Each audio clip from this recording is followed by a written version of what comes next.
Jaipur dialogues 2025 धर्म, संस्कृति और विचारों का महोत्सव है। इसे और बड़ा और प्रभावशाली बनाने के लिए हमें आपके सहयोग की आवश्यकता है। आपकी हर दान राशि इस आंदोलन को और मजबूत करेगी। ये सिर्फ समर्थन नहीं, यह है धर्म युद्ध में आपका संकल्प। आज ही हमारे क्राउड फंड में योगदान दें और भारत के पुनर्जागरण के साथी बने। QR स्कैन करें और योगदान के लिए लिंक नीचे दिए हुए हैं। नमस्ते। आप सभी से अनुरोध है कि कृपया हमारे चैनल को सब्सक्राइब करें और वीडियो को लाइक करें।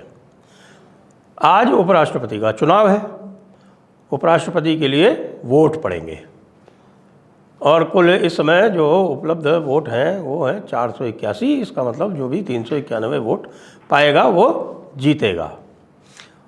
इस समय 439 वोट सीधे सीधे दिख रहे हैं NDA के पास।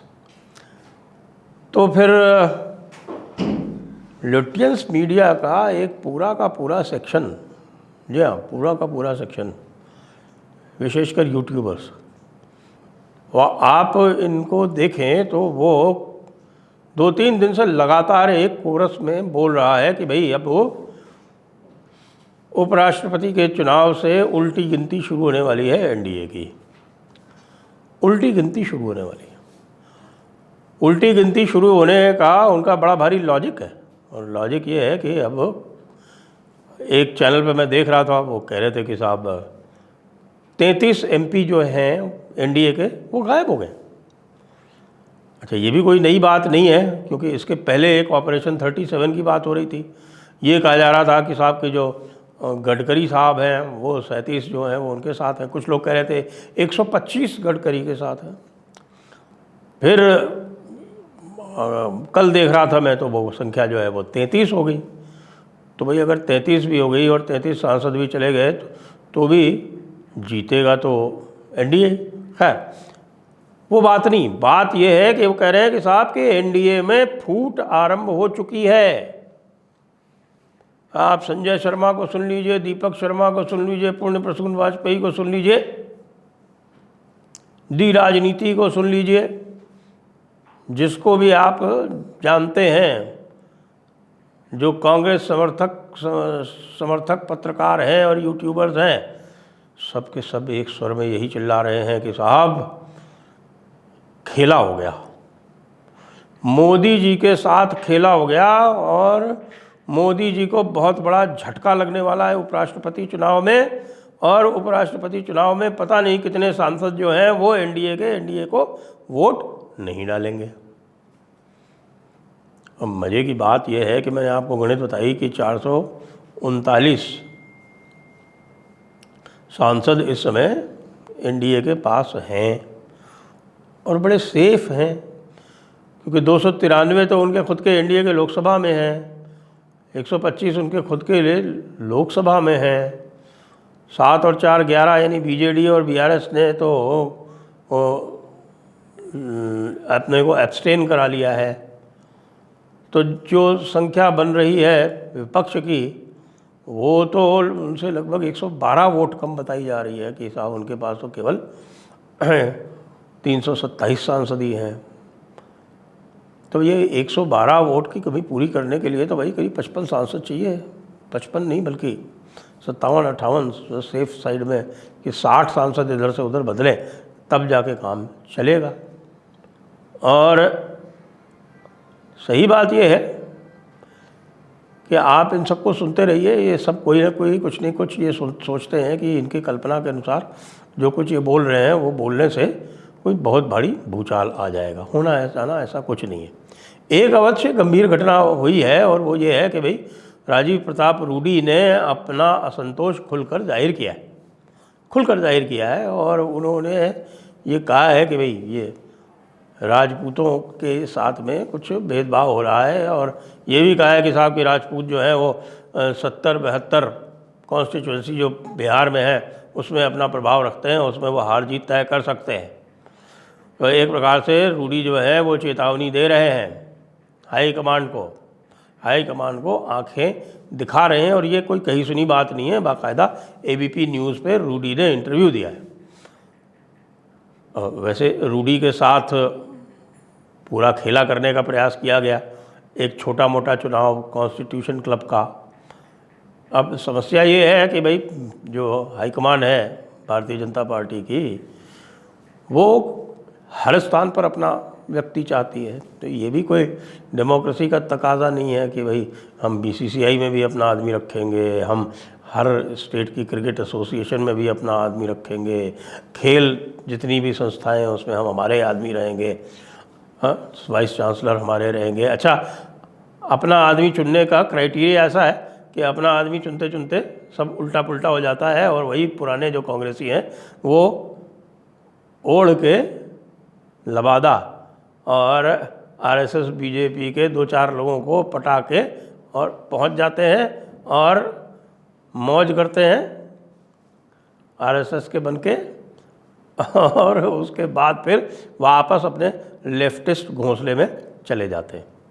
ये लगातार हो रहा है। तो ये निश्चित रूप से ये जो है आग्रह है कि साहब हमारा ही आदमी होना चाहिए हर स्थान पर, तो वो हमारा आदमी यदि हमारी पार्टी का हो तो वो भी पर्याप्त नहीं है। रूडी के विरुद्ध संजीव बालियान को खड़ा करने का क्या अर्थ था? और ये खड़ा यदि किया भी था तो जो सीनियर लीडर्स थे उनको तो न्यूट्रल रहना चाहिए था।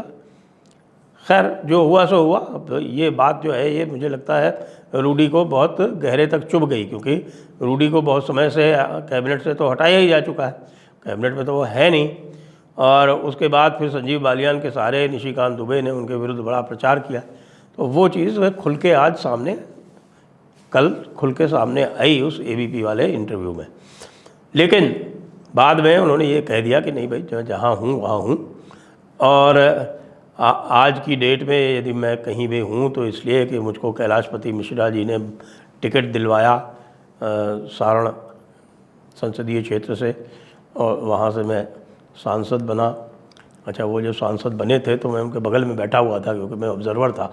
छपरा में काउंटिंग चल रही थी, और वो छपरा यानी सारण जो है वो छपरा कॉन्स्टिट्यूंसी है, 2 कॉन्स्टिट्यूंसी की काउंटिंग वहाँ चल रही थी। दूसरी कॉन्स्टिट्यूंसी महाराजगंज प्रभुनाथ सिंह वाली, उसमें प्रभुनाथ सिंह जीते थे उस बार, 99 की बात है। 2004 में रूडी हार गए, लेकिन उसके बाद से वो लगातार जीतते आ रहे हैं। तो ऐसे पुराने सांसद को मुझे लगता है कि इस समय पर उनसे बातचीत करके उनको ठीक कर लेना चाहिए। लेकिन क्या कोई ख़तरा है? कतई नहीं है। बल्कि मैं आपको सही बताऊं कि ख़तरा यदि किसी को है, ख़तरा यदि किसी को है तो भैया ये इंडिया अलायंस वालों को ही ख़तरा है। ये जो 439 सीटें जो पक्की गिनी हुई हैं एनडीए की, ये तो 439 वोट तो उनको आने ही आने हैं, इसमें इजाफा ही होना है। और कहीं ऐसा ना हो कि जो कुछ ऐसी पार्टियां हैं, ख़ास तौर से मैं तृणमूल की बात तो नहीं करता क्योंकि तृणमूल की संख्या है, लेकिन जो ये जो समाजवादी पार्टी का जो कुनबा है उसके ऊपर बहुत गहरा संदेह व्यक्त किया जा रहा है। और समाजवादी पार्टी के कुनबे से बड़ी संख्या में क्रॉस वोटिंग होने की संभावना बताई जा रही है। समाजवादी पार्टी का जो कुनबा है उसको यह लग रहा है कि भाई हम पिछली बार तुक्के से जीत गए, लेकिन अगली बार नहीं जीतेंगे, तो वो गड़बड़ कर सकते हैं और वो बड़ी संख्या में क्रॉस वोटिंग कर सकते हैं। क्रॉस वोटिंग की संभावना इसलिए भी बढ़ जाती है क्योंकि वाइस प्रेसिडेंट के चुनाव में किसी को व्हिप नहीं जारी किया जाता है। ये राज्यसभा के चुनाव की तरह नहीं है जहाँ व्हिप जारी होता है, या और किसी चुनाव की तरह नहीं है। जो प्रेसिडेंट और वाइस प्रेसिडेंट के चुनाव होते हैं ये बिना व्हिप के होते हैं, तो इसमें कोई व्हिप नहीं है। लोग जो हैं वो अपनी मर्ज़ी से अपने मतानुसार वोट कर सकते हैं, और ऐसे में ये संभावना बढ़ जाती है कि भाई किसी को भी ये हो सकता है कि भाई हम अपने विवेक के अनुसार वोट देंगे, तो विवेक के अनुसार वोट देते हुए वो इधर से उधर हो जाए। और दूसरी जो दूसरा संदेह जो व्यक्त किया जा रहा है, वो दूसरा संदेह व्यक्त किया जा रहा है एनसीपी और उद्धव ठाकरे की शिवसेना के ऊपर, शरद पवार की एनसीपी और उद्धव ठाकरे की शिवसेना के ऊपर। बहुत सारे लोग ये कह रहे थे कि साहब कि किसी भी तरह से जो है वो ये रेड्डी भाई जो हैं इनको तेलुगु देशम वाले वोट दे देंगे, लेकिन नारा लोकेश ने कल एक सार्वजनिक कार्यक्रम में बिल्कुल साफ साफ कह दिया कि भैया हमारे बिल्कुल फंडे क्लियर हैं, हम एनडीए से 1 इंच भी इधर उधर नहीं हिलने वाले। तो वो मामला भी गड़बड़ हो गया। फिर आप और भी अगर आप देखेंगे तो पाएंगे कि जो इक्के दुक्के दल जो इनके साथ में घूम रहे हैं उनमें भी काफ़ी मतभेद हैं।